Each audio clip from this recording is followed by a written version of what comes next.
আসসালামু আলাইকুম প্রিয় শিক্ষার্থীরা, আমি শিরিন সুলতানা চলে এলাম বসিক কবিতাটির অনুসরণের যে সৃজনশীল প্রশ্নটা আছে সেটা নিয়ে আলোচনা করতে। চলো আমরা চট করে আলোচনা করে ফেলি। বর্ণাঢ্য মানুষের জন্য ত্রাণের আয়োজন করা কমিটি।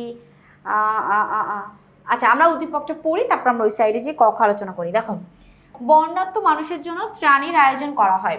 ত্রাণ কমিটি খুবই কঠোরভাবে সবকিছু নিয়ন্ত্রণে রাখে।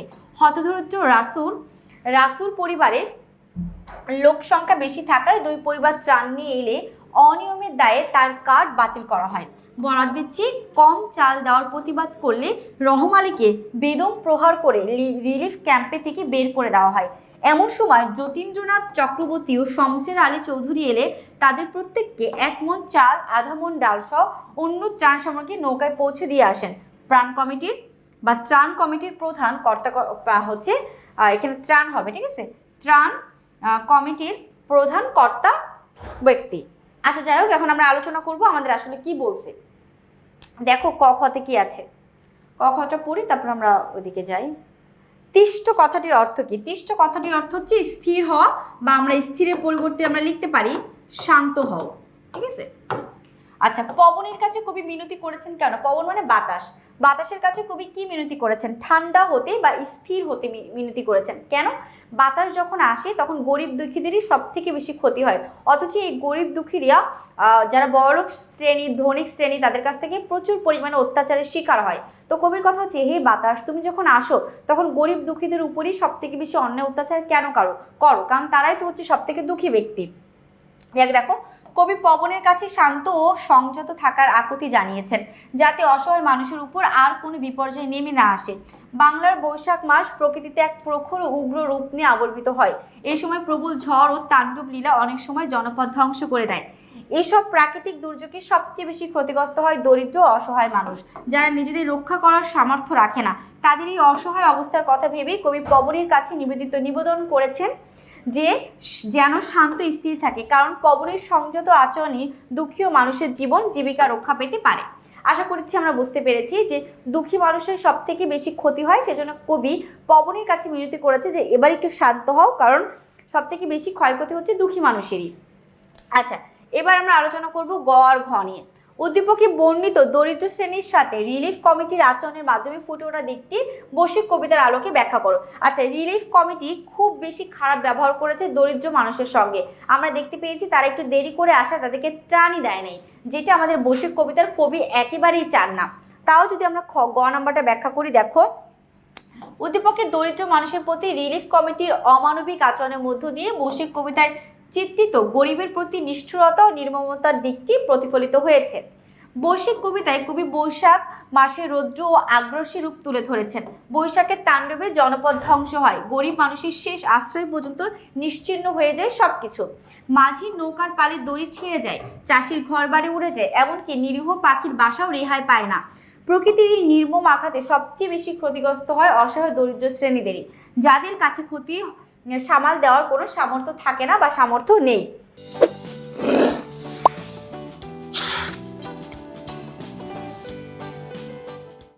উদ্দীপকীয় অনুরূপভাবে দরিদ্র মানুষের প্রতি নিষ্ঠুর আচরণের চিত্র পাওয়া যায়। বন্যা কবলিত মানুষের জন্য ত্রাণ বিতরণ করা হলেও সেখানে মানবিকতার বদলে অনিয়ম ও অবিচার লক্ষ্য করা যায়। হতদরিদ্র রাসূল পরিবারের সদস্য সংখ্যা বেশি হওয়ায় তাকে অনিয়মের অজুহাতে ত্রাণ থেকে বঞ্চিত করা হয়। আবার বরাদ্দ অনুযায়ী চাল না পেয়ে প্রতিবাদ করায় রহম আলী শারীরিক নির্যাতনের শিকার হয় এবং তাকে রিলিফ ক্যাম্প থেকে বের করে দেওয়া হয়। এতে স্পষ্ট হয় যে বিপর্যয়ের সময়ে যাদের পাশে দাঁড়ানোর কথা তারাই কবিতায় বৈশাখের নিষ্ঠুরতায় গরিব মানুষের দুর্ভাগ্য প্রকট হয়েছে। তেমনি উদ্দীপকে রিলিফ কমিটির অমানবিক আচরণের মধ্য দিয়েও দরিদ্র শ্রেণীর প্রতি নিষ্ঠুরতা ও নির্মমতার দিকটি স্পষ্টভাবে ফুটে উঠেছে। তো আমরা বুঝলাম রাসূল পরিবারের সঙ্গে কি কাজ করেছে, একেবারে অমানবিক কাজ করেছে হচ্ছে রিলিফ যে কমিটি আছে সেই কমিটি। তারা একটু দেরি করে আসায় বা তাদের পারিবারিক সংখ্যা একটু বেশি থাকায় তারা আসলে তাদেরকে উপযুক্ত বা যেটুকু ত্রাণ পাওয়ার কথা ছিল সেটুকু তারা দেয় না। আর এই কারণে যদি রহম মিয়া একটু প্রতিবাদ করতে যায় তো তাকেও সে ত্রাণ কমিটি থেকে বের করে দেওয়া হয়। যাই হোক, আমরা গ নাম্বার প্রশ্নটা বুঝলাম। এবার আমরা আলোচনা করব ঘ নাম্বার প্রশ্নটা নিয়ে। ঘ, উদ্দীপকের ঘতে আমাদের কি বলেছে সেটা নিয়ে আমরা একটু আলোচনা করে ফেলি। দেখো, ঘতে আছে, উদ্দীপকটি বসিক কবিতার একটা খণ্ডচিত্র মাত্র, পূর্ণ নয়, যুক্তিসহ বুঝিয়ে লেখা। হ্যাঁ, উদ্দীপকে শুধুমাত্র বড়লোকরা যে আমাদের উপর মানে দরিদ্রের উপর অন্যায় অত্যাচার করে সেটার একটা দিক প্রকাশ পেলেও আমাদের কবিতার বিস্তারিত আছে। যেমন কবিতায় কবি বাতাসের কথা বলেছেন, এছাড়া বাতাসকে ঠান্ডা হতে বলেছেন, শান্ত হতে বলেছেন, এছাড়া মেঘদূতের কথা আছে, কালিদাসের কথা আছে, হনুমানের কথা আছে, মহান রাজা রবীন্দ্রনাথ ঠাকুরের কথা আছে, এছাড়া হচ্ছে নবী সুলাইমান আলাইহিস সালামের কথা আছে, যে হচ্ছে ডেভিড পুত্র।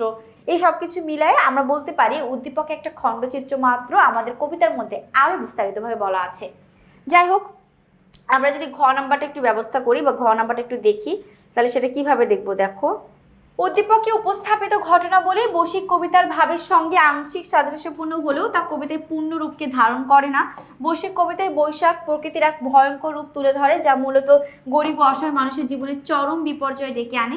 বৈশাখে ঝড়ো হাওয়ায় গরিব মাঝির পালের দড়ি ছিঁড়ে যায়, চাষির শেষ সম্বল ভিটেমাটি উড়ে যায়, এমনকি টুনটুনি ও বাবুই পাখির বাসাও ধ্বংস হয়। দুঃখী মায়ের অভাবে দুঃখী মায়ের ভাতের হাড়ে উল্টে গিয়ে ক্ষুধা অসহায়ত্ব আরও প্রকট হয়ে যায়।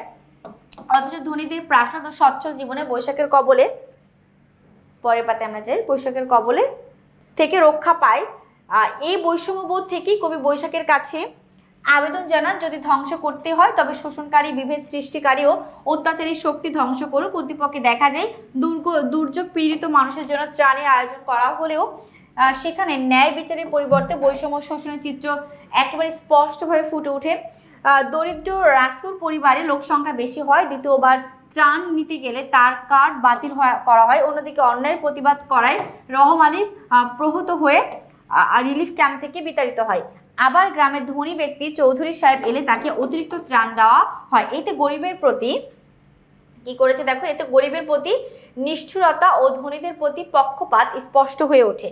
উদ্দীপকে শোষণ অন্যায় চিত্র থাকলেও শোষণকারীর অবসান বা অত্যাচারী ধ্বংস কামনার কোনো প্রকাশ নাই, যেটা আমাদের কবিতার মধ্যে ছিল। কবিতার মধ্যে কবি পরগাছা ব্যক্তিদের বা অহংকারী ব্যক্তিদেরকে ধ্বংসের কথা তিনি বলেছেন, যে তাদের যেন ধ্বংস হয়ে যায়, সেই ধ্বংসের কথা আলোকপাত করেছেন, যেটা আমাদের উদ্দীপকে পুরোপুরিভাবে অনুপস্থিত। অথচ বৈশ্বিক কবিতায় বৈশাখীর বিধ্বংসী প্রতীকের মধ্য দিয়ে সেই অত্যাচারী পতনের আকাঙ্ক্ষাই কবির মূল বক্তব্য। ফলে বলা যায় উদ্দীপকে বৈশ্বিক কবিতা গরিব নিপীড়নের দিকটি প্রতিফলিত হলেও অত্যাচারীর বিরুদ্ধে প্রতিবাদ বা অবসান কামনার ভাব অনুপস্থিত। তাই উদ্দীপকটি কবিতার একটি খণ্ডচিত্র মাত্র, পূর্ণরূপ নয়। এরকমভাবেই আমাদের বৈশ্বিক কবিতার প্রশ্নগুলো আসবে। আশা করছি তোমরা বুঝতে পেরেছো।